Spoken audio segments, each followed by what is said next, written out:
narcisistas, tudo bem? Pediram para eu falar aqui sobre a quebra da inocência da vítima do narcisista, tá certo? Bom, gente, eu tirando por mim, tá? Sobrevivente do narcisista, eu entendo que por anos, né, eu vivia como se fosse no mundo de boca, vamos dizer assim. Achava que não tinha maldade no mundo, achava que só existia pessoas boas, sendo bem sincera. E que às vezes Deus estava até sendo injusto com algumas pessoas, porque eu não via, como que se diz, eu não via o porquê de algumas pessoas serem, de alguma forma, como se diz, cobrada, né, da vida. Mas hoje eu vejo com muita sabedoria que Deus sabe de todas as coisas realmente, e que desde aquele que tem uma certa doença tem um porquê também, até porque a neurociência também explica até quem tem uma doença. Na verdade não é nem para a pessoa morrer, é um mecanismo que o organismo faz para que ele não fique ele mesmo contra-atacando ele mesmo, então ele cria essa doença para que o sistema imunológico ataque essa doença ao invés do organismo contra o organismo, porque isso sim mataria a pessoa. Então veja que todas as coisas cooperam para o bem, como a palavra de Deus fala, todas as coisas estão na mão de Deus, todas as coisas estão fluindo como deveria fluir, e que de fato existem homens ruins e homens bons, e na Bíblia a gente está falando que há homens que não dormem sem antes fazer o mal, acredito eu que esteja falando do psicopata, do sociopata, do narcisista. Então a Bíblia é muito sábia, ela é estudada até hoje, e o homem não consegue chegar em uma solução da Bíblia, porque chegar à solução da Bíblia é chegar à solução de Deus, e Deus é soberano, Deus é supremo, e nem consegue explicar Deus, é muito lindo. Mas falando aqui da inocência da vítima, eu já vivi muito achando que todo mundo era bom, que todo mundo merecia o mesmo tratamento, só que não é assim, né? Deus ouve e vê coisas que a gente não ouve e vê coisas que a gente não vê. Então Deus é soberano, Deus sabe explicar tudo, Deus sabe dar punição a cada ser humano, a cada tratar a cada ser humano, porque Ele é onisciente, Ele é onipresente, Ele consegue estar em todos os lugares ao mesmo tempo. Me emociono falar nisso, mas enfim. E eu estou falando muito disso não por ser fanática, mas porque a neurociência hoje não desassocia neurociência de espiritualidade, as duas coisas caminham junto, as duas coisas dão super certo junto.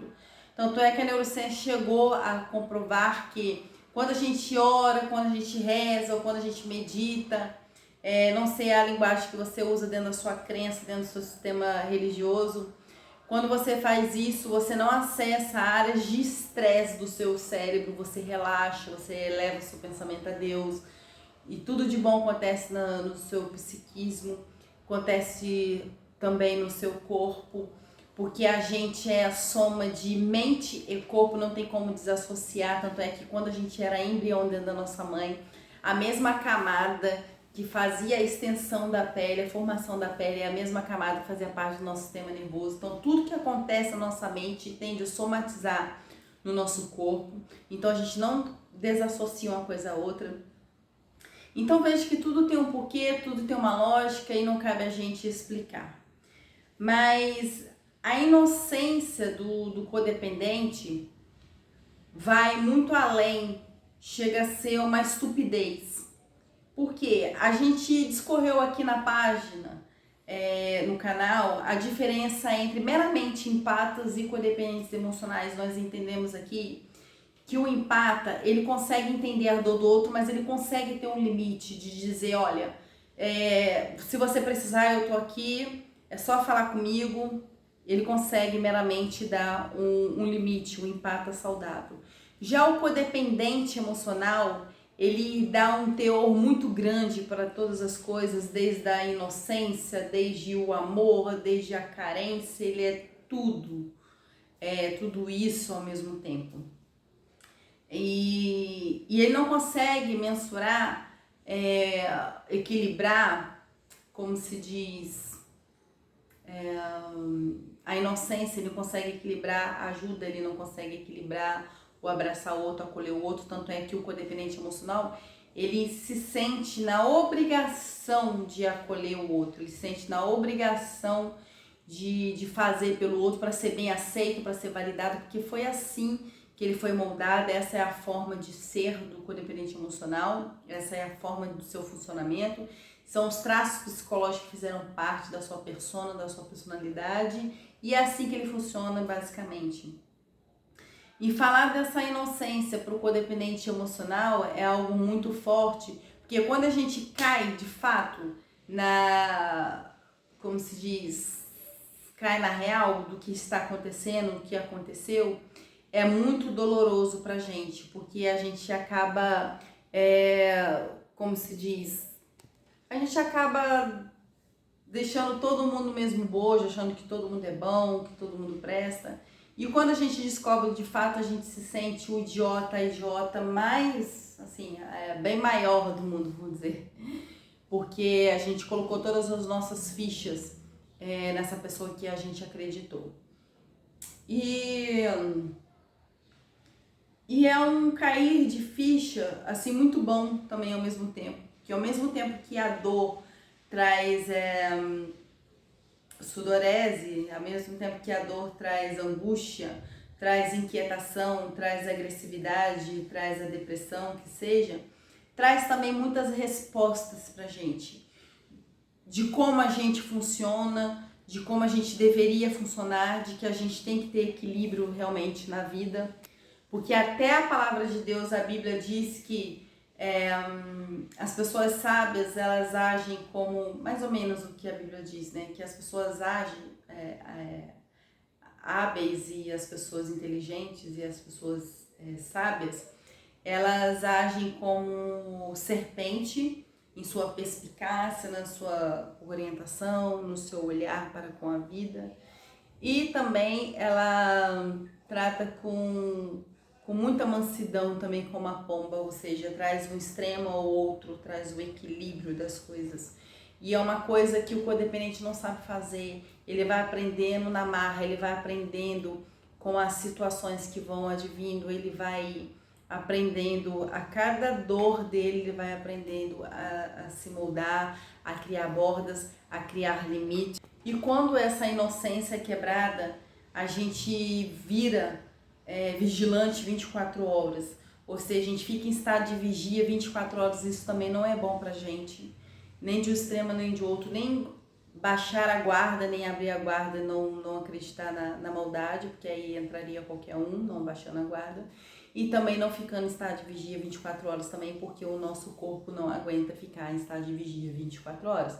Então a gente tem que relaxar também, para que a gente não venha acessar áreas de estresse do nosso cérebro. Então veja que não ser flexível, e o codependente emocional, acredito eu, que ele seja muito rígido nas cobranças, sabe, no seu modo de ser. Assim como, eu fico pensando, assim como o narcisista, ele é rígido no seu modo de ser, no que tange ele correr atrás do seu senso de grandiosidade, fazer tudo aquilo valer, toda aquela sua maldade em prol do seu senso de grandiosidade. Em contrapartida, o codependente emocional também, ao meu ver, é muito rígido também, porque ele acha que aquilo é certo e pronto, acabou. O seu modo de ser, o seu modo de agir, o seu modo de salvar as pessoas, e isso é complicado. E quando a nossa inocência ela é quebrada, de fato, a gente meio que sai do casulo, sabe? A gente sai da jaula, a gente sai da gaiola. Isso é muito bom, isso é libertador. Mas o sair também da gaiola e sair da jaula também é levar em consideração, eu aqui pensando, fazendo analogia, que aquele passarinho por diversos anos ele estava ali preso na jaula, preso na gaiola, e ele precisa aos pouquinhos, sabe? Ir galgando para ele poder alçar novos voos, mas bem, bem devagar. Porque senão é um passarinho que pode cair no meio do voo. Então sair Perdão. Então, sair de um abuso narcisista é sair devagar, é sair consciente, é ter a consciência de que a sua inocência foi quebrada, mas que você tem muito a aprender. Quebrar a inocência com o narcisista é ensinar também pra gente, não ele, mas a vida, um modo de ser novo, de funcionar. É um modo mais vigilante, é um modo a nos ensinar que a gente precisa estar vigilante, tá certo? Então eu queria falar sobre isso. E eu coloquei aqui também na minha pauta a diferenciação de vítima e vitimismo. Quando a gente se coloca no sentido de que minha inocência foi quebrada, entenda que você foi vítima, mas você não deve se vitimizar, né? Viver como um coitado, como uma coitada. Encare que você ter passado por um narcisista, uma narcisista, é como se a vida tivesse te dado uma chance, sabe? Eu fico aqui pensando, te desse uma chance de você entender o quanto você é especial, o quanto você contribui na vida das pessoas, o quanto que você tem coisas boas que você mesma nem via, mas o narcisista via em você e por isso que ele fez essa fusão com você, né? Essa junção, essa fusão. E de fato ele espelhava as suas características nele e por isso você se apaixonou achando, né, que fosse as características dele, mas não é, ele é oco, ele é vazio, ele é nulo. Então veja, as coisas boas que você se apaixonou nele não era dele, é sua. E quebrar a inocência também nos traz o quê? Reflexão. Nos traz também sair daquele... Tô tendo uma conversa muito franca com vocês. É sair daquela posição, sabe, soberba de forma inconsciente, de que, com a cabeça de hoje eu faria diferente. Às vezes não. Às vezes você teve que de fato passar por isso. Porque tem coisas que a gente aprende não somente policiando, mas porque a gente teve que passar, né? O passar pela moinha, o passar pelo vento, o passar pelo fundo do poço significa não necessariamente você morrer ali de sede, mas pode ser você descer e pegar água e tomar, né? Aquela expressão, você me levou ao fundo do poço, mas eu aprendi a pegar a água e voltar. Ou a expressão no fundo do poço, com tudo aquilo que você fez comigo, eu usei como terra e eu fui pisando em cima até que eu ganhei altura e saí daquilo. Então veja as adversidades da vida, sabe, como um presente, como algo que Deus reservou pra gente. Não tem como a gente saber um pouco da escuridão sem ter tido contato com a luz. Senão seria meramente falácia, né? A gente estaria lendo sobre isso e falando disso. Mas falar disso e passar por todas as coisas que nós passamos é ter a certeza que ninguém sai igual, ninguém permanece igual ao que saiu do relacionamento com o narcisista. A pessoa cresce, a pessoa aprende, a pessoa fica mais resguardada, mais vigilante. E é isso. O que eu posso falar sobre isso, a quebra da inocência, é que ela também nos proporciona muita dor, mas também ela nos proporciona muito aprendizado, tá bom? Fiquem com Deus, espero que eu tenha contribuído com esse vídeo. E eu fico aqui raciocinando, pensando sobre essas coisas e é isso.